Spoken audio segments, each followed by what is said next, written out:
Well, there was, for the other class, I've started doing homework reviews with them because they need it. And, Okay, I remember those. and I'm not, you guys, I don't think I ever did homework reviews with you guys. You did. You guys, your class was only an hour long, and I felt so Yeah. pressed for time that I usually skipped that. You've done it a couple times. You've done it a couple times. Yeah. Okay, well anyway, I've been doing it with them, but I don't put it on the recording, because like I don't want them to, anybody who doesn't come to class, I don't want to reward them by giving them all the answers. And last week I forgot to start the recording after I did the homework review. And I probably talked for a good 5 minutes before I was like, oh shoot, I need to turn on the camera. You So, should do that with this week's homework. It was kind of tough. was it early this week? Yeah, it was tough. I spent an hour on I'll do a homework review. Your book is kind of scant on, what's it called? Since you volunteered, Elliot, I'm going to pull yours out and Oh, use it great. as a model. Your book is kind of scant on the remainder of this lesson, so let me place this on the lesson and then we'll do the homework because it's related. So we ended last class halfway through lesson 11, which is how do we know the Bible is true? And so yeah, we got about halfway through. Honestly, we got through the beefier half. So we have like less than half a lesson to do today. I don't want to jump into how did the Bible come to be right away. So I brought along the book that I based your homework on, and I was going to share some of the neat information in the book about it. So sounds like you guys hate the homework, or at least had a hard time with it. So we'll go over that. The homework, of course, is based on a reading on the back of the paper, which is taken from this book.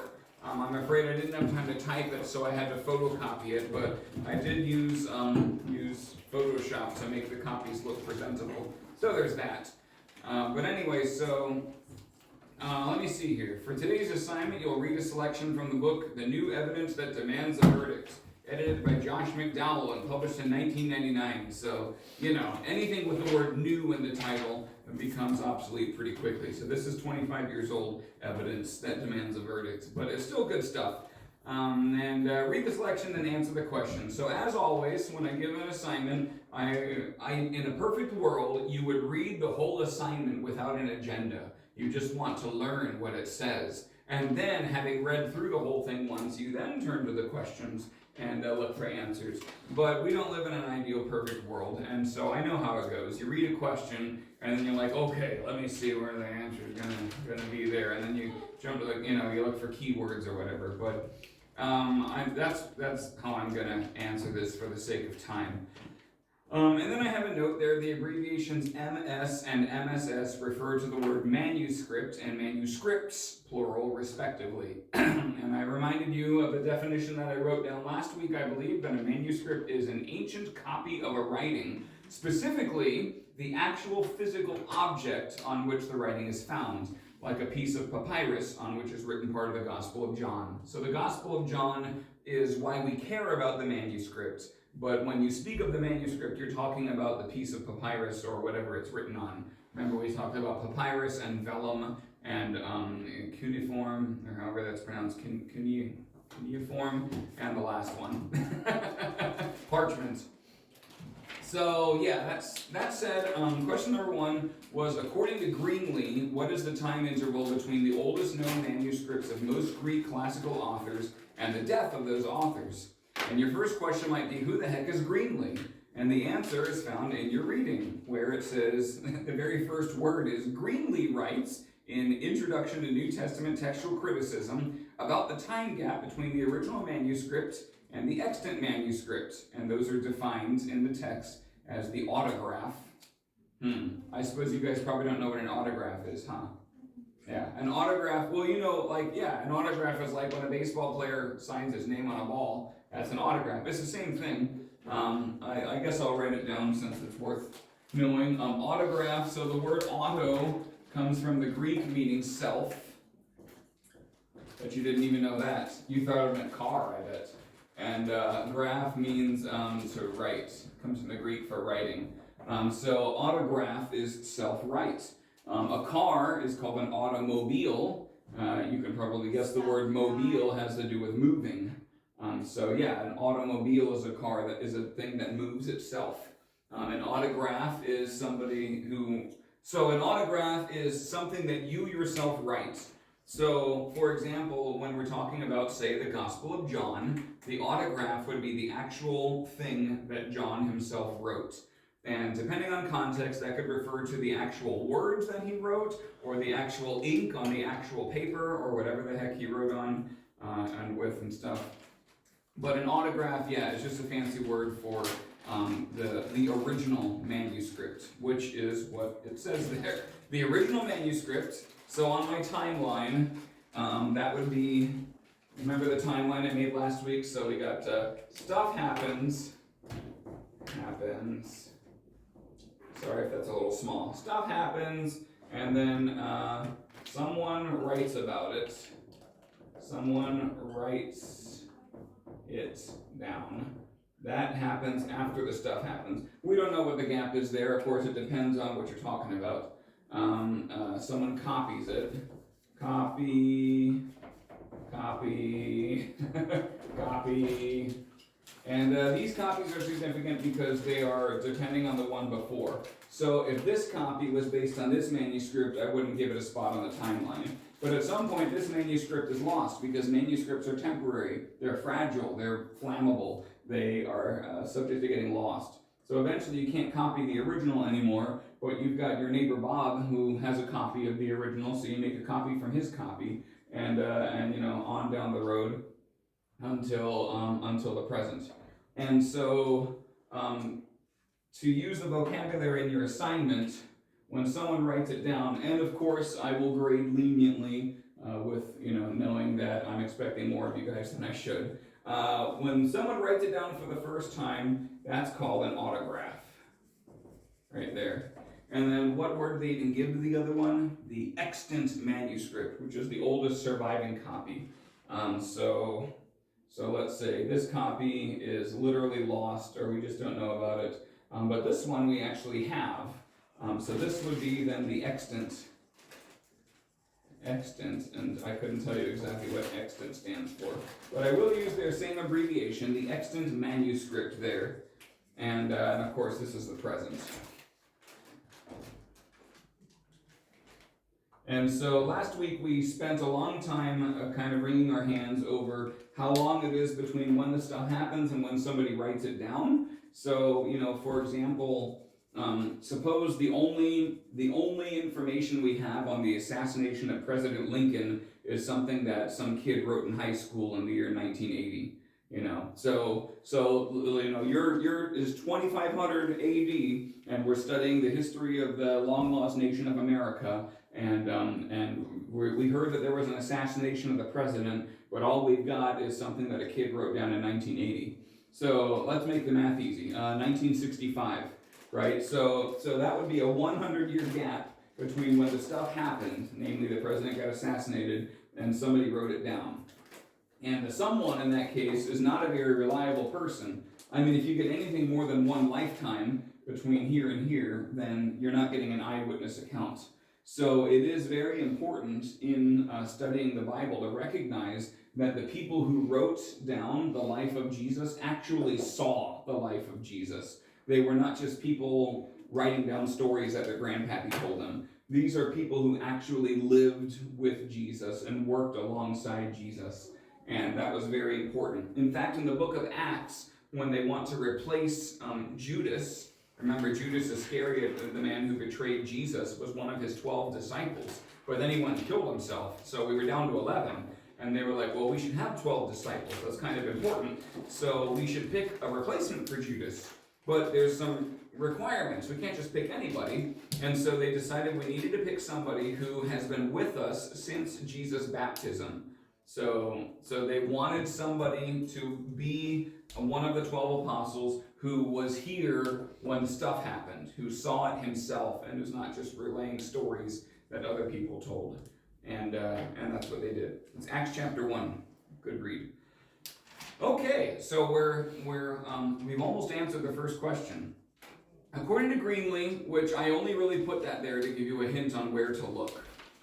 According to Greenlee, what is the time interval between the oldest known manuscripts of most Greek classical authors and the death of those authors?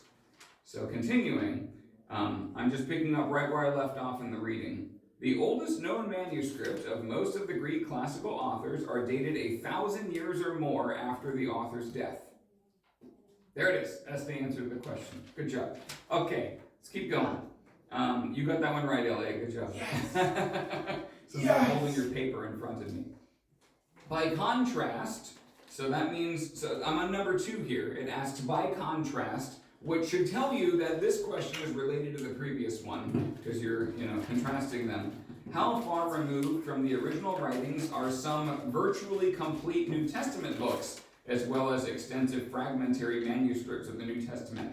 Why did I write such a convoluted question? Because I'm trying to preserve the vocabulary and word order of the text that you are supposed to read. That's why I warned you last week that the questions sounded a little convoluted, but they're only written that way to help you.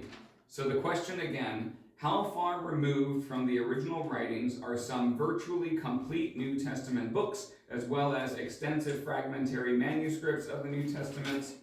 Continuing that same paragraph, the time interval for Latin authors is somewhat less. We don't care about that. In the case of the New Testament, however, did you guys all catch that NT is the abbreviation for New Testament? Yeah. Okay, good. We've done that one on the board before, so I can't define everything in the instructions. In the case of the New Testament, however, 2 of the most important manuscripts were written within 300 years after the New Testament was completed, and some virtually complete New Testament books, as well as extensive fragmentary manuscripts of many parts of the New Testament, date back to 1 century from the original writings. So there is the precise wording from my question. So even though it was a weird question, it was basically designed to direct you to that particular line from that particular paragraph, dating back to 1 century from the original writings. So that means that as opposed to, so let's put the Greeks in green.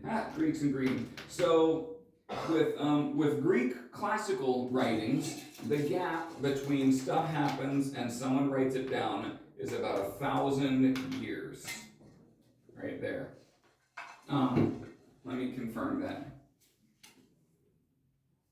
The oldest known man. No, that's wrong. Sorry. This isn't the 1,000-year gap. This is the 1,000-year gap for the Greek writings, right? 1,000 years. So remember, Greeks are green. I'm not going to write all that down. So, and this, we consider this history. Like, everything that we think we know about ancient Greek history comes from these extant manuscripts that were written over 1,000 years after the stuff happened. Let me confirm this. No, it's after the author's death. Boy, I keep drawing these things wrong. Sorry. I didn't come prepared to answer these questions, obviously. So the 1,000-year gap for the last time is here. Somebody writes it down, and copies are made, and eventually we get this oldest extant manuscript is 1,000 years after somebody wrote the stuff down, after the death of the proposed author, or purported author. That's for most classical literature, and there was that handy-dandy chart on the page that kind of helps you to see that for a few major things. But the important thing is that most people have no trouble accepting that this tells a somewhat accurate history of ancient Greece, even though this was written 1,000 years before this. But with the New Testament, what we find is that gap is actually an entire degree of magnitude less. The oldest extant manuscripts for most of the New Testament, for most complete books of the New Testament, as well as several fragmentary copies of other books, is about 100 years. So if this was written down, scholars think it was about 60 AD that most of the New Testament was written, give or take some years, depending on the book. But around 60 AD to the oldest known copies would be about 160 AD. So about 100-year gap from the, so that is 900 years less of copies made of copies made of copies made of copies. But the thing that I always think is crazy is that this spot of the timeline is only recently discovered archaeology for most of church history, the extant manuscript was like 1,000 years after Jesus. I guess it's not most of church history because, most of church history was before 1,000 years after Jesus. But anyway, the point is that if you compare this extant manuscript with a copy that was written much, much, much later, but not based on this, based on copies of copies, they're nearly identical. And that is so cool that God has preserved his word throughout the ages, because that identicalness does not carry for other ancient works of which we have multiple copies, like Homer. Okay, is that clear as mud? Is that somewhat clear? Okay. Number 3, according to Bruce Metzger. Who's Bruce Metzger? I don't know, but I bet he's in the reading. I actually do know who Bruce Metzger is, not personally, but he is cited a lot in New Testament scholarship. But according to Bruce Metzger, how many manuscripts of Velleius Paterculus's History of Rome survive to modern times? Well, there's 2 key words to look for, is Bruce Metzger and I'm not going to say it again, Velleius Paterculus. So looking on here, I'm just looking for Metzger. Bruce Metzger, top of the middle column on the reading. So first answers were in here. Yeah, Caleb, look closely. And the top of the middle column is where Bruce Metzger gets mentioned. Don't worry about me, I'll forget. Okay. In the text of the New Testament, cogently writes of the comparison, the works of several ancient authors are preserved to us. Here he is. For example, the Compendious History of Rome by Velleius Paterculus survived to modern times in only one incomplete manuscript from which the Editio Princeps was made. And this lone manuscript was lost in the 17th century after being copied by Baetis Renenaus at Amerbach.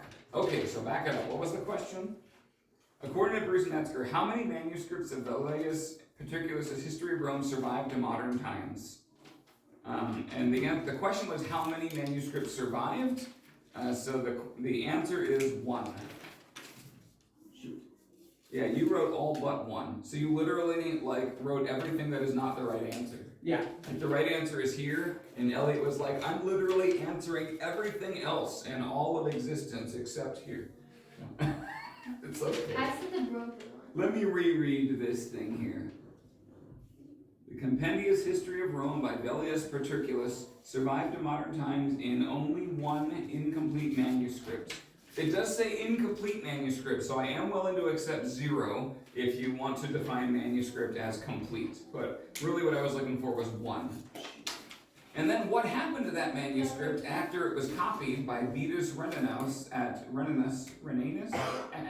There's an anus in his name. At Amerbach, which sounds a lot like. Anyway, the answer to that question, what happened to the manuscript, is it was lost.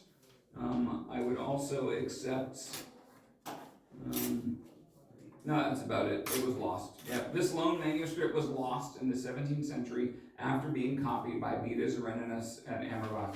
So I really don't care about the names of these guys for the most part. I put them in the question to make it easier for you to find the information in the reading, because I know it's kind of dense. And I just want to know that you've done the reading. So that's all I'm really doing. So yeah, there was one manuscript, and then it was lost after it was copied in the 1700s. But the modern era is defined by everything that happened after the printing press was invented. The printing press was the first real way to make flawless copies of something. Yeah, go ahead. It was a major revolution in communication. Like literally, the only thing in the last 500 years that compares to it is the age of the internet. Maybe the television, but definitely the internet. So it was huge. Like we are currently in the midst of a communications revolution that we haven't even begun to see the end of yet because of the advent of the internet. And the printing press did the same thing. So look at how the printing press affected history, and you'll see how the internet is shaping up to affect history. But in any case, so the manuscript surviving into the 1700s counts as the modern era because it could have been copied and copied faithfully on a printing press. I mean, I guess they didn't have Xerox machines back then, so maybe it wasn't even copied faithfully, but in any case, I'm just quoting the text.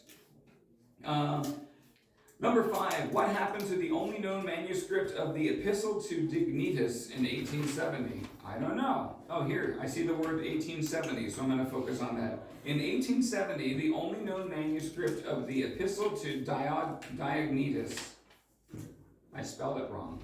Boy. Yeah, crap like that gives you extra credit points. The only known manuscript of the Epistle to Diognetus, an early Christian composition in which editors yada yada yada, perished in a fire at the Municipal Library in Strasbourg. So I didn't give you much space to write, so probably looking for perished in fire. Good job, Elliot. Yes. Would this be more helpful if you had the assignment in front of you? I just hand it back. No, that'd be cheating. I'm not going to change it. We're almost done. What two qualities of John Ryland's manuscript of the Gospel of John tend to confirm the traditional date of the composition of the Gospel at the end of the 1st century? So, the reason I'm asking these questions is because I want you to, well, I'm asking the questions because I want to verify that you actually read the document. But the reason why I want you to read the document is to hear actual scholarly evidence that the Bible is more reliable than just any other book. And that the Bible is remarkable in both how well it's been preserved and how accurate it is and how unique it is compared to other works, like, say, anything from the Greek classical era that scholars have no problem taking as face value as history. You know, nobody doubts the events of the Peloponnesian War or the Battle of Troy and stuff like that. And yet those are only preserved by these extant manuscripts that come from a millennium after they were written down. And who knows if the person who wrote them down was even trustworthy. History's written by the victors, right? So, yeah. The fact that we take this as reliable, but yet critics question this, is really kind of a head scratcher. So anyway, all right, number 6 talks about John Ryland's manuscript of the Gospel of John. So I'm going to fast forward, look for John Ryland. Oh, he's at the top of the 3rd column. Boy, whoever wrote these questions was really on your side. John Ryland's manuscript located in the John Rylands Library of Manchester, England. Oldest extant manuscript of the New Testament. Because of its early date and location, that is Egypt, some distance from the traditional place of composition, that is Asia Minor, this portion of the Gospel of John tends to confirm the traditional date of the composition of the Gospel about the end of the 1st century. So let's define this stuff for John's Gospel in particular. We'll use black. So John's Gospel, we're going to say this stuff happens at 30 AD. That's right around when Jesus died. We're not sure if he died exactly then, but makes the math easier. John's Gospel is traditionally believed to have been written at about 100 AD. John was known to be Jesus' youngest disciple and also the only one who lived long enough to die of old age. All of the other disciples were martyred or murdered, depending on how you want to read it. They're both right. All the other disciples were martyred for their faith, but John alone lived to the ripe old age of, 100 or so. And near the end of his life, he finally decided, you know what, I'm going to write down my eyewitness account of Jesus. And so he does in the Gospel of John. I'm just going to write John up here. The Gospel of John is widely believed to be the last book of the New Testament to be written. I know it's one of the first, like when you put them in order, but if you actually arrange them in the order in which they were written, someone writes it down, that would be about 100 AD. And then this guy, John Ryland, has a manuscript from 130 AD. So the extant manuscript here is from 130 AD. So that is about 30 years, right? So this is like one of the earlier. I know I said there's like a 100-year gap for big chunks. You know, if you have like a whole New Testament book, there's like a 100-year gap for the extant manuscript to the autograph. But this is just a little fragment, and it's really remarkable because there's only about 30 years between when John was written and when this fragment when this extant manuscript was written. And even more remarkably is this extant manuscript was not found in Jerusalem or some other place where you would imagine a church from that time might have it. But rather, let me draw you a map. Now with a better marker. Where's my glue? I have a glue around here. There it is. Yeah, quick, grab your Cheez-Its. Okay, so this is a rough map of the ancient world, and it does something like this. That looks about right. So way over here is the Nile and Egypt. Here is that body of water that you've gotten very tired of me drawing probably, the Dead Sea, Sea of Galilee, Jordan River. Up here is Asia Minor. So traditionally, I'll keep it black because we're doing John in black. Originally, John's Gospel was written somewhere around here. That is where it is believed to have been written. Yeah, go ahead. But the manuscript was not found from here. The manuscript was found down here, right? So somehow the manuscript had to travel that far from where, the copy rather, had to travel from here all the way down to here. And that would indicate that Christianity, which started here in Jerusalem, had kind of spread that far. It did not spread in a big circle. But over time, of course, Christianity gets further from its source, and this was a major heart of Christianity too. I don't know how far and how fast it spread on the map. That's not my point. My point is simply that these two places were kind of hotbeds of the early church. Paul did, I think, 2 missionary journeys around Asia Minor, and Jerusalem obviously is where the stuff happened. So these are 2 major starting points for the Christian church. This is not.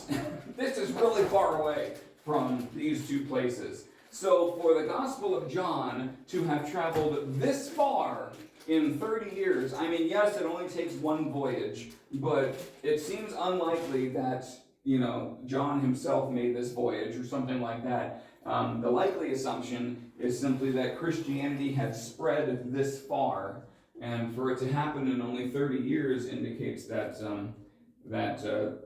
what does it indicate? Where am I even going here? Indicates, indicates that that John actually was written here.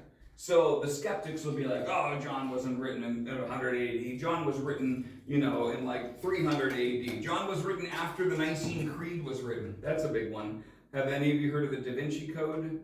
Mm-hmm. It was a book that made some weird allegations that a lot of people thought were real. And one of them was that the idea that Jesus is the Son of God wasn't really popular until the Council of Nicaea in 325 AD. And those critics would then say that John's Gospel in particular, because John's Gospel makes it crystal clear that Jesus is the Son of God, whereas the other Gospels just kind of really strongly hint at it, and it's like, hello, John's Gospel is like, I am the Son of God. Jesus is a lot more forthright there. And so the critics will say John's Gospel wasn't actually written until around the Council of Nicaea, when the church was trying to push this propaganda that Jesus was the Son of God. Before that, everybody knew Jesus was just a man, and that, the modern Christian faith is a myth. Well, actually, we have a manuscript from John's Gospel from 130 AD, and that seems to corroborate the idea that it was written in 100 AD, which is the traditional date. That's, the scholars like to talk about the traditional date, which is the date that those silly Christian snake stuff happened, and then there's the actual date, which is the date that we enlightened scholars know it happened.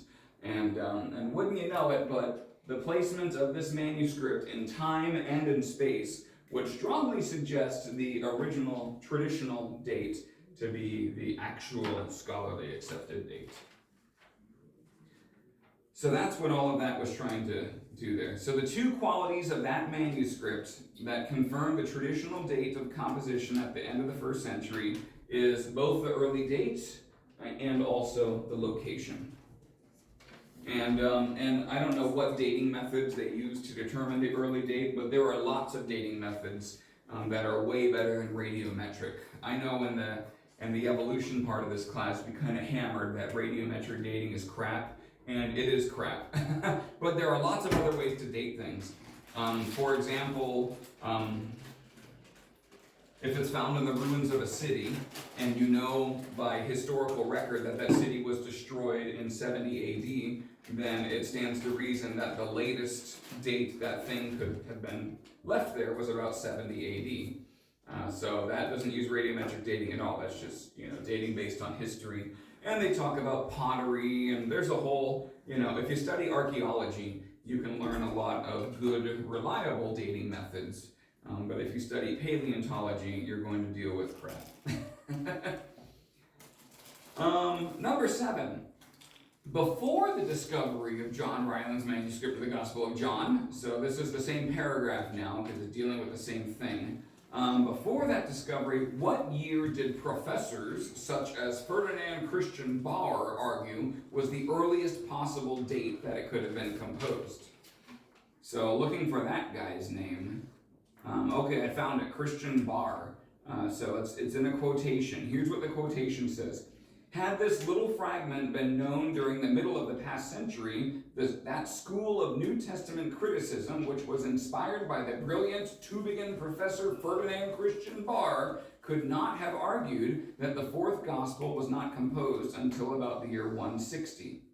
So guess what? That professor taught that the Gospel of John wasn't even written until 160. So he said that someone writes it down was obviously not John, because nobody lives 130 years, but rather some other guy claiming to be John wrote it at 160 AD, and then nobody cares about the rest because it obviously wasn't written by John. So yeah, it's kind of a big deal that we have a manuscript from 130 AD because it shuts up critics like that guy, and it also, based on how it's traveled through time and space, it seems very likely that the traditional date of 100 AD holds, because nobody thinks that this manuscript is the autograph. Nobody thinks that this is the one that John himself wrote. They just think that it's an early copy. Number 8. What three qualities about the New Testament lead Rabbi Zacharias to conclude that it is the best attested ancient writing? I don't know. Let's look for Rabbi Zacharias. Yep, very last paragraph. No wonder Rabbi Zacharias concludes, in real terms, the New Testament is easily the best attested ancient writing. That sounds good. In terms of the sheer number of documents, the time span between the events and the document, and the variety of documents available to sustain or contradict it. Good job, Elliot. Yes! And then finally, I had to give you a chart question because charts are great.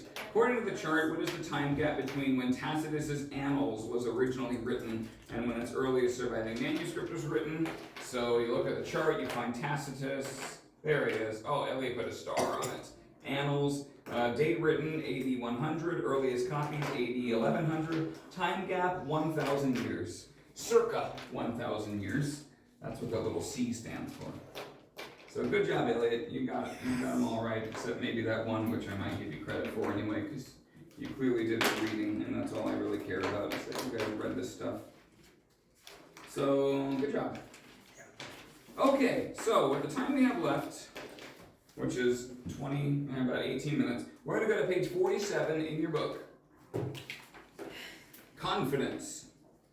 So the question we're wrestling with here is still, how do we know the Bible is true? And we have talked, what have we talked about here? We've talked about major manuscripts. Yeah, we spent a lot of time unpacking this timeline last week, so it's good to have it on the board again. Looking at page 47, in the gospel, the central message of the Bible, God promises us new life on the basis of the life, death, and resurrection of Jesus. God's promises alone create faith in Jesus Christ. Jesus himself, whom we trust, declares that the scriptures are God's own words, completely dependable and all they teach without error. Read question 8 in your catechism and summarize the 3 reasons you can have confidence in the truth of God's word. All right, Addison has volunteered Elliot to read it. So, reminder, we've already had a unit on Jesus and how Jesus is a trustworthy fella. And so we're basically, this page is about what Jesus has to say about the Word of God and its authority. So go ahead, Elliot. Why can we be confident that the Bible is the authoritative and inerrant Word of God? In the Gospel, the central message of the Bible, God promises us new life on the basis of life, death, and resurrection of Jesus. God promises alone create faith in Jesus Christ. Jesus himself, whom we trust, declares that all the scriptures are God's own words, completely dependable in all they teach and without error. So that was literally what I just read. Sorry to make you read it again. But go ahead with letter A. Jesus uses the Old Testament scriptures as God's word. He continually affirms scripture as authoritative with phrases such as, "It is written," and "Have you not read or read?" I think read. Have you not read, or is it read? It's read. Okay. It's past tense. My English is not up to par. Would you like me to read B and C as well? There's but there's a little bit more after have you not read. Oh. He assures us that scripture cannot be broken. Okay. So first of all, and I'll have you read the others in a minute, Elliot, so don't lose that page.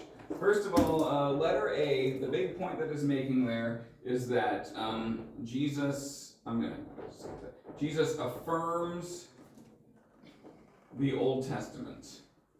Okay, and this is important. There are a lot of Christians who are like, yeah, I believe the Bible, but the Old Testament, that's all crap. That's just like Jewish mysticism, because scholarly speaking, we don't have anything like this for the Old Testament, right? We have tens of thousands of New Testament manuscripts. It is ridiculous how well attested the New Testament is in history. There's nothing that even comes close to what the New Testament is. The Old Testament is from a much earlier time and has not survived quite as well. I pointed out how the Dead Sea Scrolls, when they were discovered, lined up so nicely with the Masoretic text, even though they were written like 1,100 years apart from each other, and that was amazing. So there is good evidence to suggest that the Old Testament is also a special thing, as is the New Testament. But I will admit it's not as strong as the New Testament.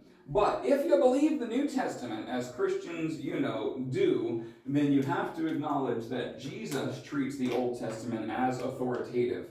And he does quote from it. In fact, Jesus' favorite version of the Old Testament is not the Hebrew version. It's the Septuagint.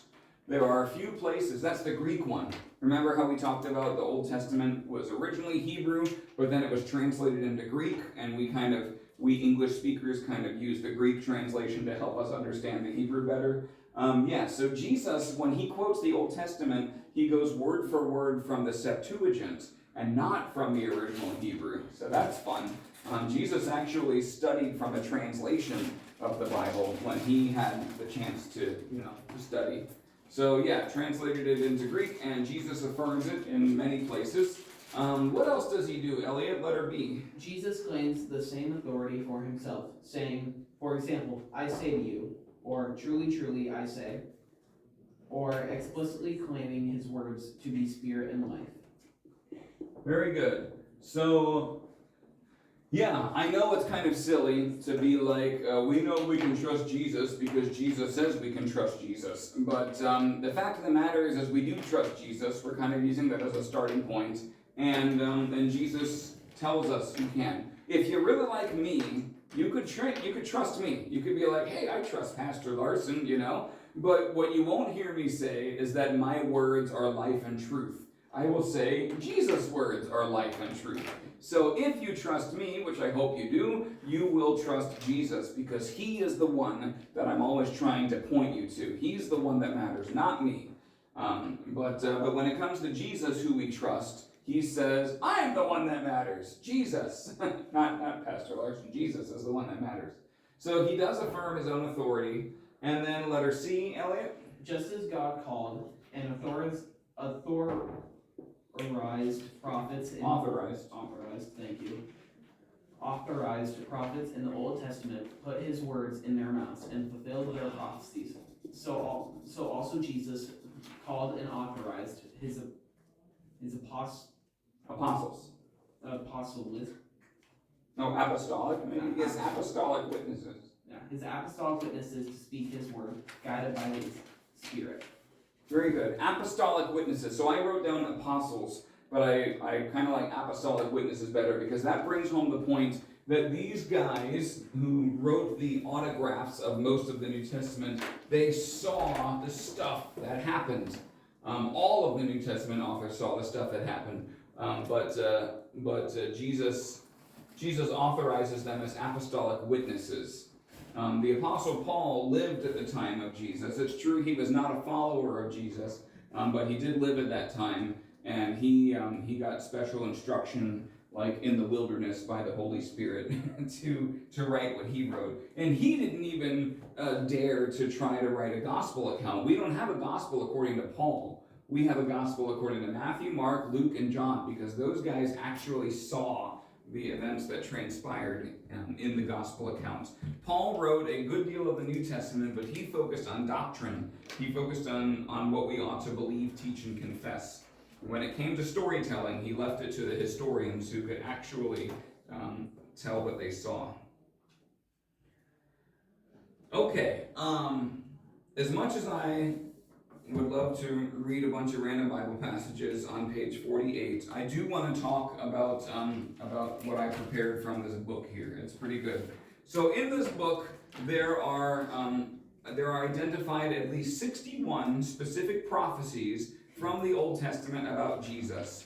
These are, for example, born of a virgin, so Isaiah 7:14 says, "Behold, the virgin shall conceive and bear a son, and shall call his name Emmanuel," which means God with us. And then, of course, that finds its fulfillment in Matthew and Luke, where Mary, who is a virgin, is found to be with child and gives birth to a son who is God with us. So very good. And we've got, there's a bunch of prophecies about how Jesus would be the seed of Abraham, descended from Abraham, and then again from Isaac, which you think, well, geez, Isaac is the seed of Abraham. Yeah, but so is Ishmael, and Abraham actually remarried and lived like another 80 years after his wife Sarah died, and the kids that he had by that marriage are like a footnote in Genesis because nobody cares about them because they don't have the promise. So yeah, Abraham actually had lots of kids, and the only one we care about is Isaac. And similarly, Isaac had at least 2 kids, Jacob and Esau, and Jacob is the only one we care about. So there's a separate prophecy for Jacob. Jacob, of course, had 12 sons and at least 1 daughter, but the only one we care about is Judah, because Judah is the one who, Genesis 49:10, "The scepter shall not depart from Judah, nor a lawgiver from between his feet, until the Messiah comes, and to him shall be the obedience of the people." And so yeah, and then in the New Testament, Jesus is revealed to be of the line of Judah in Luke's gospel. Matthew and Luke both have genealogies of Jesus, and they both include that he is descended from Judah. And then we got Jesse, David, so lots of ancestral prophecies. And these are important. I'll get back to them in a moment. He'll be born in Bethlehem is an Old Testament prophecy from Micah. Micah 5 verse 2 says, "But you, Bethlehem Ephrathah," which is like its name, "though you are little among the thousands of Judah, yet out of you shall come forth to me the one to be ruler in Israel, whose goings forth are from of old, from everlasting." So that is a prophecy about the coming Messiah.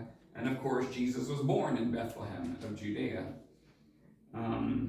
Presented with gifts, prophecies about Herod killing the children, about the nature of Jesus. Some of them you can't really verify, So like, you can't verify that Jesus was born of a virgin. Of course they say he was, but that can be stocked up with all of his other miracles as something, virgins don't have children, so, that's not going to sway the critics. But there are, of the many, 61 plus discernible prophecies about the Messiah that are fulfilled in Jesus, there are at least 8 of them that can be statistically verified. For example, we can verify roughly how many children are born in Bethlehem.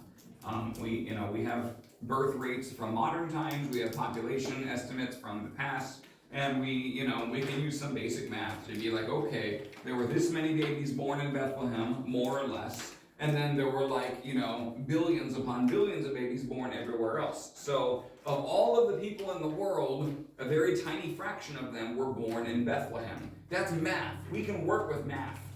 And there are 7 other prophecies in addition to that one that can be mathematically verified. And wouldn't you know it, there's a statistician who did that. His name is Peter Stoner.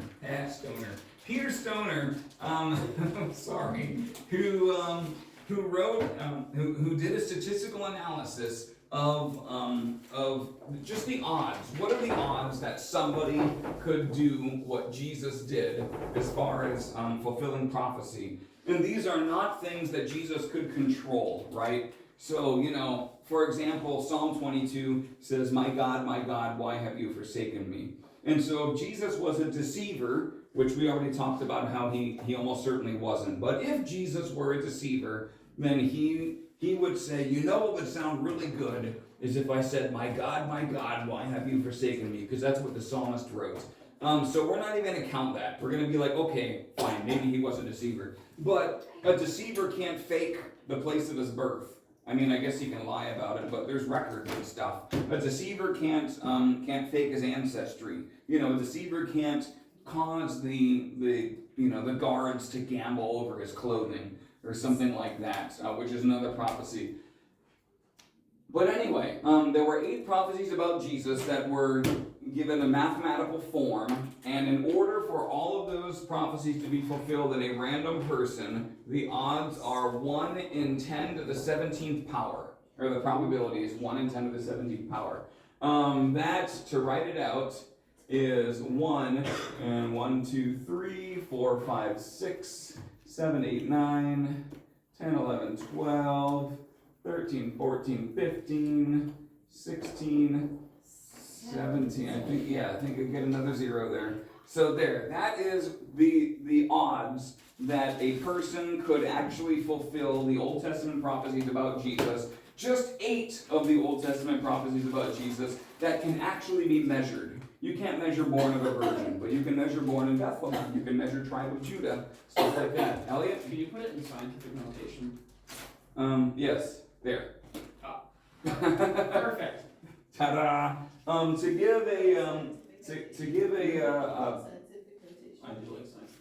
give a comparison, there are roughly 8 billion people alive in the world today, which I believe is about here. 1,000, million, and billion, right? So there is a probability that Jesus is one, or there's a probability that you are 1 in 8 billion people alive today. Historically, there's probably a couple more billion that could be added, but I highly doubt there have ever existed 1 trillion people in all of human history. I'm gonna do it. Yep. Was that? I'm gonna fill all of those prophecies. Yeah, and he didn't choose. He couldn't choose to fulfill his prophecies because they were relating to his birth and things like that. The illustration they use is kind of fun. Let me see here. In case you can't comprehend huge numbers like that, which no human can, what do we got there? Okay. Suppose, I'm not done. Suppose that we take 10 to the 17th power silver dollars, roughly, let's say quarters. Say we take 10 to the 17th power quarters and lay them on the face of Texas. They will cover the entire state of Texas 2 feet deep. Now, mark one of those quarters with an X. Where are we? Mark one of those quarters with an X and stir the whole mess thoroughly over the state. So you have no idea where the marked quarter is. Now, give a man a blindfold and tell him that he can travel as far as he wishes, but he must pick up 1 quarter and say that it's the right one. That probability is the chance of a guy finding a single quarter marked with an X over the state of Texas, buried 2 feet deep on the first try. It's staggeringly, impossibly unlikely that a random guy could have just happened to fulfill 8 of the prophecies about Jesus. And there's at least 61 verifiable, here's an Old Testament text, here's a New Testament fulfillment about Jesus. So that is staggering in and of itself. And I know we got 2 minutes left. Yeah, that'll have to do. I had another cool thing I wanted to say. Well, we'll do it. Huh? What is it? All right, fine. All right, removal of the scepter. Genesis 49:10, which I already read to you, says, "The scepter shall not depart from Judah, nor a lawgiver from between his feet until the Messiah comes. And to him shall be the obedience of the people." The Old Testament word is Shiloh, which is interpreted by Jews and Christians alike to be Jesus. And the word there, so what it's saying is that the tribal staff or the scepter will not depart from Judah until Jesus comes. This is a prophecy about the Messiah.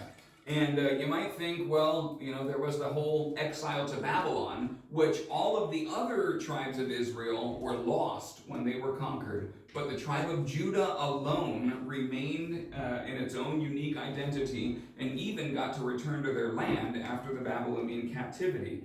They were not self-governing, but they were able to judge their own crimes. They even had the power of capital punishment. And they always had a governor, even if he wasn't the king. They always had a governor from the tribe of Judah until Herod the Great, King Herod, who tried to murder Jesus. That King Herod, baby Jesus, he had no Jewish blood. He was the first ruler of Judah to not have any relation to the actual tribe of Judah. And furthermore, 23 years before Jesus was tried, so when he was like 7-ish years old or so, the legal power of the Jews was restricted, including losing the power to pass the death sentence. So we've been talking in our sermons on Wednesday nights about how Jesus had to go through all these different trials because the Jews weren't allowed to kill him. They had to convince the Roman governor that Jesus needed to die. And that's all related to this. So the Jews were literally not able to kill Jesus without help from the Romans. And this was only true in the last 23 or so years before Jesus died. Before that, the Jews could have condemned him and killed him right there. But yeah, they did not have that right. So what I'm saying is that this prophecy came true.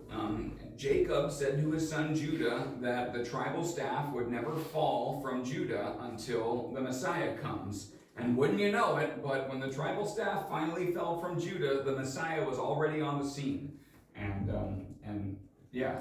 his trial was actually a direct result of the scepter falling from Judah. So just one of many, many prophecies about Jesus that were made in the Old Testament that can be verified textually to have happened before the life of Jesus and yet are fulfilled in Jesus. So is the Bible true? We have tons of evidence to say it is. Very good. Okay, I'm going to pass out. I've graded all of your sermon summaries that I've received up to the present. Congratulations, Addison and Elliot. You are done for your entire confirmation career. If you ever write another sermon summary, it will be for your own edification. And the rest of you have some left to do. So I'm passing these out, and then I'm also going to hand out all of the graded sermon summaries that I have in no particular order. Why did you find me that